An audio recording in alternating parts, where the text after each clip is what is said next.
She's not angel. She's a devil.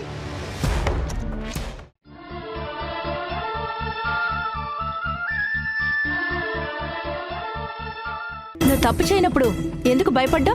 SI గారు, carry on. Check చేయి.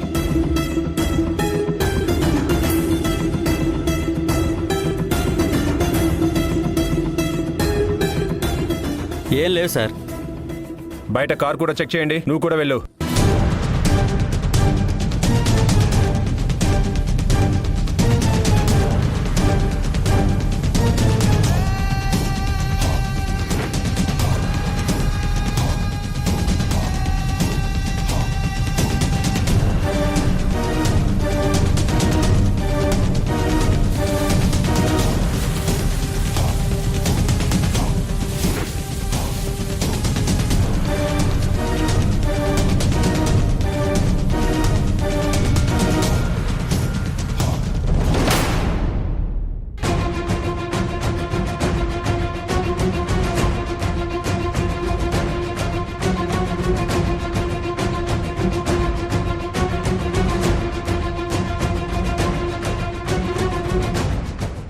Sir కార్లో కూడా వెతికాను సార్, ఏం దొరకలేదు.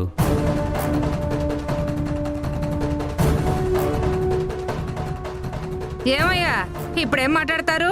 నా అల్లుడు ఏదో తప్పు చేశాడని రెచ్చిపోయారు కదా, ఇప్పుడేమంటారు? ఏదో మీరు చెప్పినట్లు నా అల్లుడి దగ్గర ఏ ప్యాకెట్లు దొరకలేదు. లేని దానికోసం వచ్చి నా అల్లుడి పరువు, మా అన్నయ్య పరువు తీయాలనుకుంటున్నారా? ఎంత హడావుడు చేసిన దానికి మా అన్నయ్యని ఇబ్బంది పెట్టినందుకు మా అన్నయ్యకి క్షమాపణ చెప్పాలి. మా అల్లుడు ఎలాంటి వాడో మాకు బాగా తెలుసు. ఇంకా మీరు బయలుదేరండి. నిజంగానే ఆ డ్రగ్స్ ప్యాకెట్స్ దొరుకుంటే వీడి భాగోతం బయటపడేది. కొంచెంలో తప్పించుకుంటున్నాడు. అయినా వీడు ఖచ్చితంగా డ్రగ్స్ కొనే ఉంటాడు. కానీ సడన్గా ఎలా కనబడకుండా పోయాయి? వీడే పని చేయలేదంటే నేను అస్సలు నమ్మను. వీడి బుద్ధి నాకు తెలీదా? ఈ కుటుంబంలో నంబర్ 1 నీచుడు ఎవరంటే వీడే అని స్పష్టంగా చెప్పచ్చు. అలాంటి వీడు డ్రగ్స్ కొనలేదంటే నేను నమ్మను. యాక్షన్ తీసుకునే ముందు మేమేంటో కొంచెం ముందు వెనక తెలుసుకొని డ్యూటీ చేయండి. అధికారం ఉంది కదా అని చెప్పి మీ ఇష్టం వచ్చినట్టు ఆధారాలు లేకుండా ఇలా ఇంటి మీదకి వచ్చి సీన్ చేస్తే మేం మీ మీద యాక్షన్ తీసుకోవాల్సి వస్తుంది. ఇక నుండి ఇలాంటి సెర్చ్లు చేసే ముందు కొంచెం జాగ్రత్తగా డ్యూటీ చేస్తే మంచిది. సారీ సార్, రాంగ్ ఇన్ఫర్మేషన్ రావడం వల్ల మిమ్మల్ని ఇబ్బంది పెట్టాల్సి వచ్చింది. We are extremely sorry. అయ్యో పర్వాలేదు సార్, మీ డ్యూటీ మీరు చేశారు. It's all right. ఇప్పటికైనా మీ డౌట్ క్లియర్ అయింది అనుకుంటాను. ఇలాంటివి మేము అస్సలు ఎంకరేజ్ చేయండి. మా పిల్లల్ని నేను చాలా పద్ధతిగా పెంచాను. మా పిల్లలు తప్పు చేయడం అస్సలు జరగదు. Okay sir. It's okay, carry on.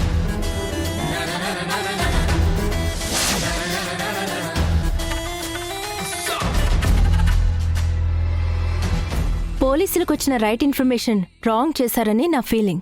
ఏమీ చేయకపోతే రిషి అంత హడావిడిగా కంగారు పడుతూ లోపలికి ఎందుకు వచ్చినట్టు?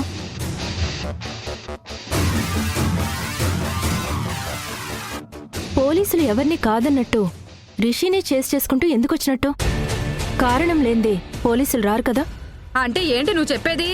నిజంగానే నా అల్లుడు డ్రగ్స్ కొన్నాడని చెప్తున్నావా నీ మొహం మండా? చూసావుగా, పోలీసులే వెతికి ఏమీ లేదని ఒప్పుకుని మా అన్నయ్యకి క్షమాపణ చెప్పి మరీ వెళ్లారు. ఎంత జరిగాక కూడా నువ్వు నా అల్లుడి మీద అనుమాన పడుతున్నావా? అవునులే, అక్కడికి ఎవ్వరూ తప్పు చేయని వాళ్ళు, మరి ఇక్కడ నా అల్లుడు ఒక్కడే తప్పు చేసిన వాళ్ళ కనపడుతున్నాడు. ఏదో తెలియక ఒక్క తప్పు చేశాడని అన్ని తప్పులు నా అల్లుడి మీద వేసి మాట్లాడడం సరదా అయిపోయింది మీకు. మీ మొహాలు మండ. వేదా, ఏమి కాందానికి ఎందుకు మీలో మీరే గొడవ పడుతున్నారు? రిషి ఏ తప్పు చేయలేదని తేలిపోయింది కదా, ఇంక ఈ విషయం గురించి ఎందుకు మాట్లాడ్డాం? పైగా రిషి వీణ పెళ్లికి ముహూర్తాలు పెట్టడానికి పంతులు గారు కూడా వచ్చే టైం అయింది. ఇంక ఈ విషయం గురించి ఆలోచించడం మానేసి జరగాల్సిన పనుల మీద దృష్టి పెట్టండి. రిషి, నువ్వు లోపలికెళ్ళు.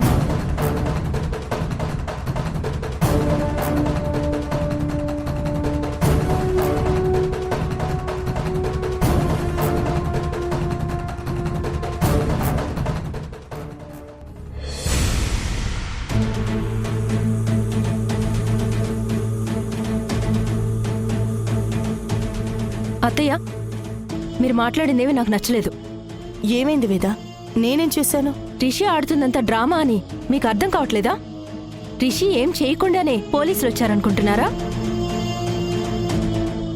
నిన్న కాక మొన్న వీణ విషయంలో తను చేసిన పనిని మీరు అప్పుడే మర్చిపోయారా? అలాంటి వాడొచ్చి మిమ్మల్ని అమ్మా అని పిలవగానే తను మారిపోయాడని మీరు అనుకుని మీ రిషిని సమర్థించారా? తప్పు చేసిన ప్రతి మనిషికి మారడానికి ఒక అవకాశం ఇవ్వాలి. వాళ్ళు కూడా ఎప్పటికైనా తన తప్పుని తెలుసుకొని మారడం సహజం. రిషి కూడా తను చేసిన తప్పుని తెలుసుకొని సరి చేసుకోవడానికి సిద్ధపడ్డాడు. నువ్వు కూడా అలా ఆలోచించడం, రిషిని అలా చూడ్డం మానే.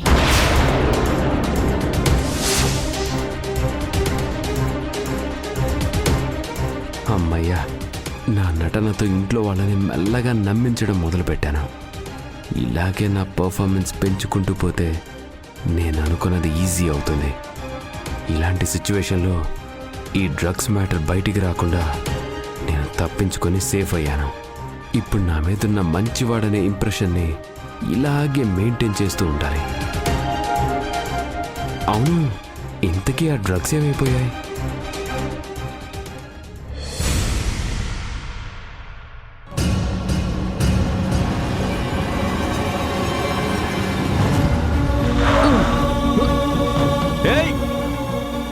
ఎవరా అది?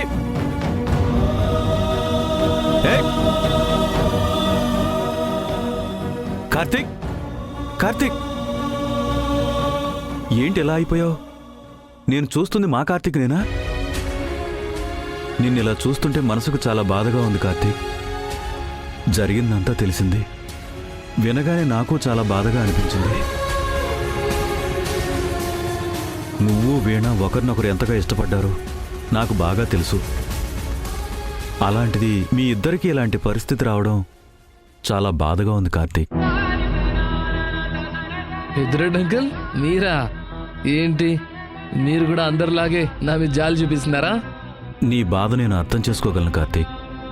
కానీ అదే తలుచుకుని నువ్వు ఇలా తాగుడికి బానిసైపోతే ఎలా? నీ ఆరోగ్యం, నీ భవిష్యత్తు ఏమైపోతుందో ఒక్కసారి ఆలోచించు. భవిష్యత్తు, ఆరోగ్యం. అసలు ప్రాణమే పోయిన వాడికి ఇంకెక్కడ భవిష్యత్ uncle? Over, it's all over. నా వీణతోనే నా జీవితంలో ఉన్నవన్నీ పోయాయి. ఇంకా నాకేం మిగిలిందని ఆలోచించాలి. ఇప్పుడు నాకంటూ ఏమీ లేదు, ఈ మందు తప్ప. దేనికి నేను, నాకు ఇది, ఇంకేం మిగలేదు. ఇది లేకుండా వాస్తవంలో బతికే ధైర్యం ఇప్పుడు లేదు అంకల్. అందుకే ఈ మందులో మా అత్తులో తూగి ఊగిపోతున్నాను. అనుకున్నవన్నీ జరిగితే అందరం బాగానే ఉంటాం, కానీ అలా ఎప్పటికీ జరగదు. అదే జీవితం అంటే. మనకి వచ్చే కొన్ని సమస్యలు సమాధానం లేని ప్రశ్నల్లాగా మన మనసు పూర్తిగా గాయపడేలా చేస్తుంటాయి. అలా అని దాన్నే తలుచుకుంటూ ఆ గాయాన్ని పెద్ద చేసుకుంటూ పోతే ఎలా?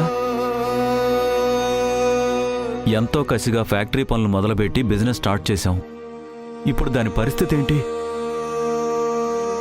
ఇప్పటి వరకు మనం చేసిన బిజినెస్ భవిష్యత్తు ఏంటి? నువ్వు ఇలాగే ఉంటే మనం అనుకున్నది ఎలా చేయగలం? ఒక్కసారి ఆలోచించు కార్తీక్.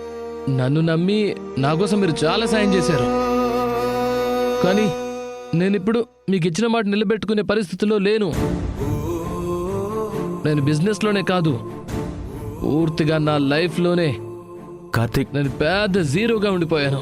నా వల్ల ఏం కాదు అంకుల్.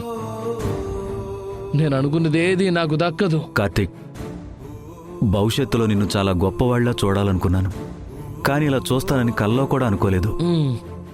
ఇక తాగింది చాలు, పద, ఇంటి దగ్గర వదిలిపెడతాను, పద. నాకు ఎక్కడికి రావాలని లేదు, నాకు ఎవరిని చూడాలని లేదు. నేను ఒంటరిగా ఉండాలి. నాకంటూ ఉన్నది ఈ మందు మాత్రమే. నాకు ఇలాగే బాగుంది, నేను ఇలాగే ఉంటాను. కార్తీక్, ఇంటికి వెళ్దాం, పద. కార్తీక్, నా మాట, కార్తీక్, నా మాట విను.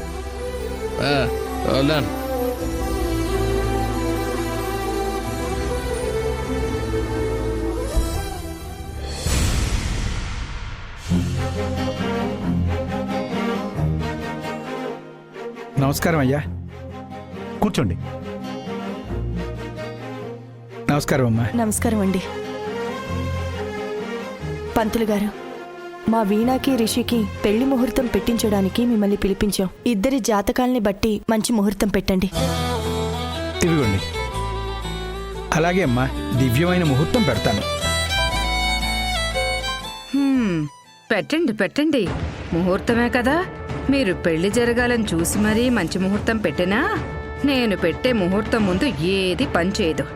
మీ దారి మీదైతే నా దారి నాది.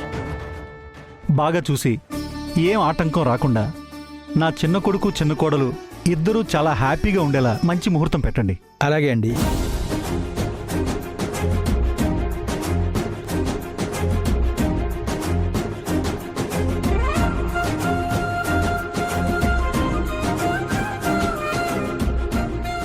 అమ్మా, ఇద్దరు నక్షత్రాలను బట్టి చూస్తే వచ్చే 4 రోజుల తర్వాత పంచమి గురువారం మిథున లగ్నంలో మంచి దివ్యమైన ముహూర్తం ఉందమ్మా.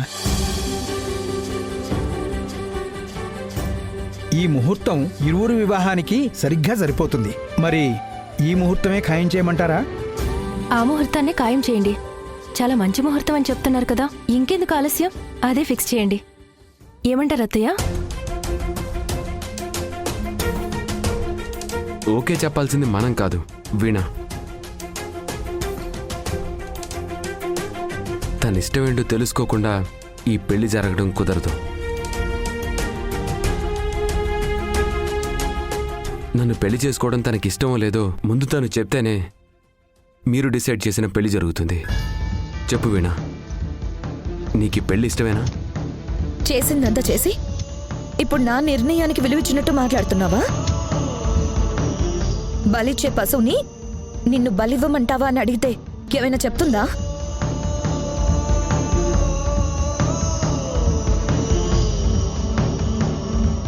ఇప్పుడు నాకు ఒప్పుకోవడం తప్ప మరో దారి లేదనే పరిస్థితికి తీసుకొచ్చి నిలబెట్టారు. మీ ఇష్టం వచ్చినట్టు చెయ్యండి. చూసారా చూసారా, ఇంకా మీకు అర్థం కావట్లేదా తనేం చెప్పి వెళ్ళిందో? నాకు ఈ పెళ్లి ఇష్టం లేదని చెప్పకనే చెప్పి వెళ్తుంది మహాతల్లి.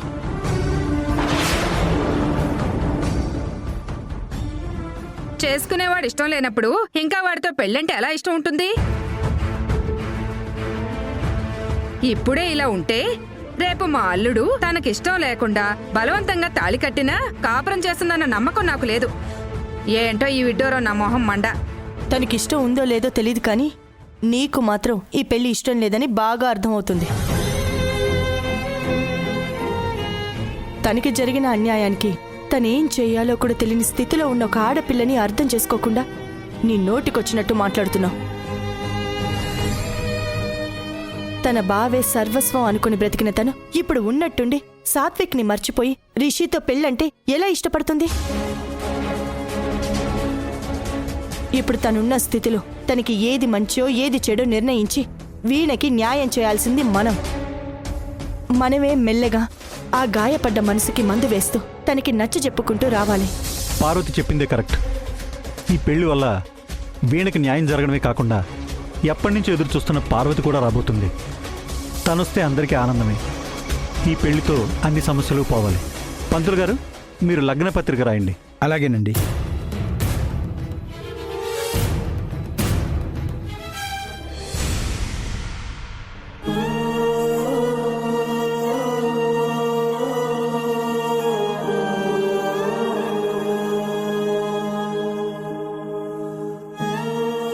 అందరి వల్ల ఎన్నో బాధలు అనుభవించిన నువ్వు చివరికి నా వల్ల కూడా అనుభవించాల్సి వచ్చింది బావా. నిన్ను ఎవరైనా ఒక్క మాట అంటేనే నేను తట్టుకోలేను. అలాంటిది నేను నిన్ను తట్టుకోలేనంత బాధ పెడుతున్నాను. నన్ను క్షమించు బావా. నీ మీద నాకు ఎంత ప్రేమ ఉందో అంతే పగ ఈ ఇంటి వాళ్ళ మీద కూడా ఉంది. అందుకే ఇష్టం లేకపోయినా ఈ పెళ్లి కొప్పుకొని ఈ ఇంట్లో వాళ్ళని సర్వనాశనం చేయడానికి సిద్ధపడ్డాను. ఇవాళ నిర్ణయించిన ముహూర్తమే వీళ్ళ అంతం చూసే శుభముహూర్తంగా మనసులో అనుకుని బలవంతంగా ఈ పెళ్లి కొప్పుకున్నాను బావా. ఎప్పటికైనా నువ్వు నా కోసం ఎదురు చూస్తూ ఉంటావనే ఒక్క నమ్మకంతోనే నా స్వార్థం కోసం కొన్ని రోజులు నీకు దూరం అయ్యాను బావా. నేను అనుకున్నది పూర్తి చేసిన రోజున మళ్ళీ నేను నీ దగ్గరికి వస్తాను. అంతవరకు నిన్ను బాధ పెట్టినందుకు నన్ను క్షమించు బావా.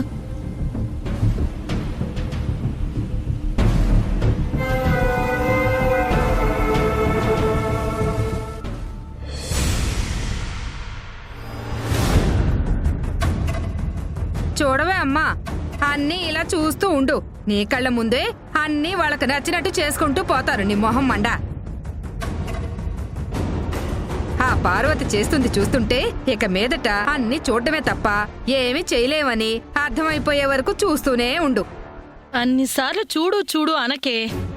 నిజంగానే అది చేసే పను చూడలేక చస్తన్నా. ఈ ఘోరాలన్నీ చూడకముందే ఏదో ఒకటి చెయ్యవే భాగ్యం. చెయ్యక నీలాగా చూస్తూ ఉంటాను అనుకున్నావా?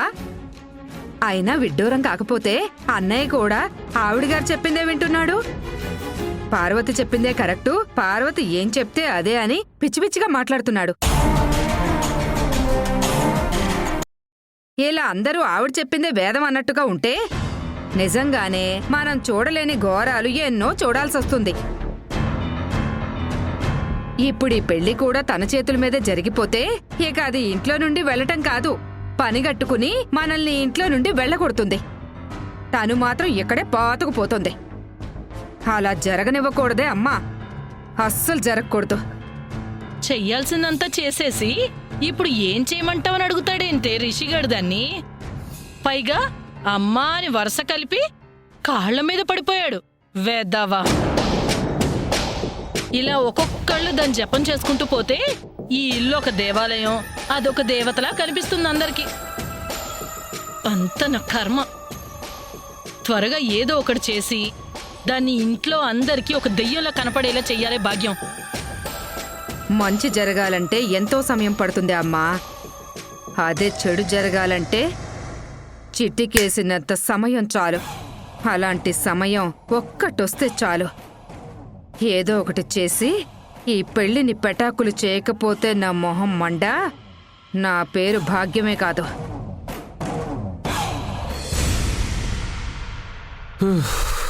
బా, ఇలా మంచోళ్ళ నటించడం చాలా చాలా కష్టం. మంచోడిగా ఉంటే ఇంత ఘోరంగా ఉంటుందా? నా వల్ల కాదురా బాబు ఇలా ఉండడం. ఇప్పుడున్న సిచ్యువేషన్కి తప్పదని ఇలా మంచివాళ్ళ ఉంటున్నాను కానీ ఇలాగే ఉంటే నిజంగానే పిచ్చెక్కిపోతుంది.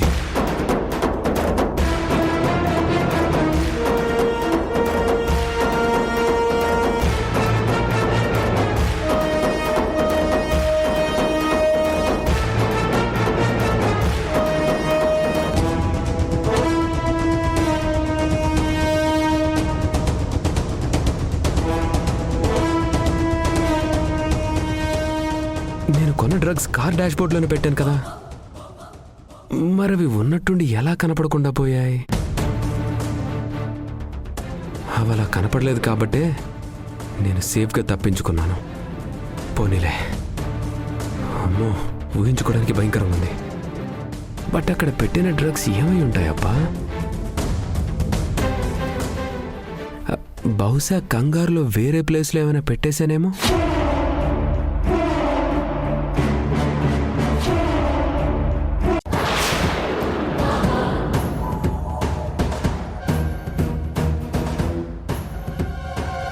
ఎంత థింక్ చేసినా గుర్తు రావట్లేదే.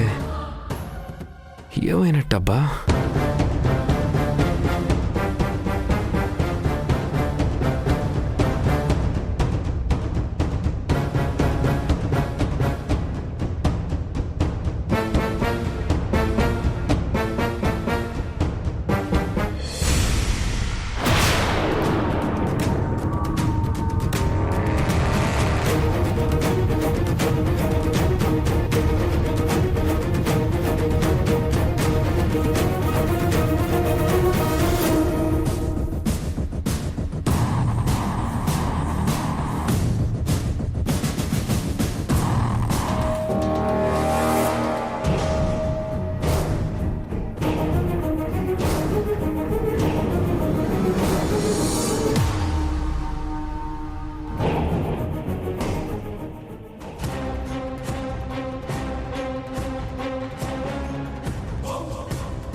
ఇక్కడేం చేస్తున్నావు రిషి?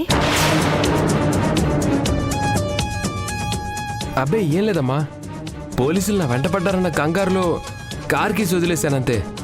అవి కార్కే ఉన్నాయా లేదంటే ఎక్కడైనా పడిపోయాయా అని వెతుకుతున్నాను.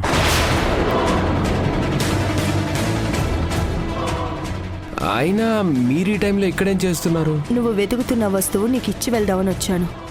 నాకు అర్థం కాలేదమ్మా, మీరేమంటున్నారు? నువ్వు వెతుకుతోంది వీటి కోసమే కదా?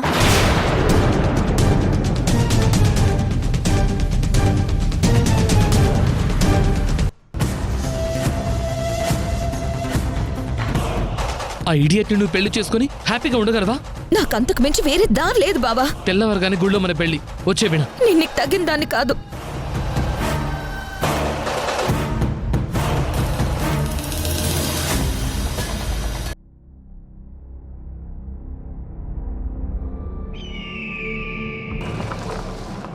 నువ్వు దయ్యాలున్నాయని నమ్ముతావా?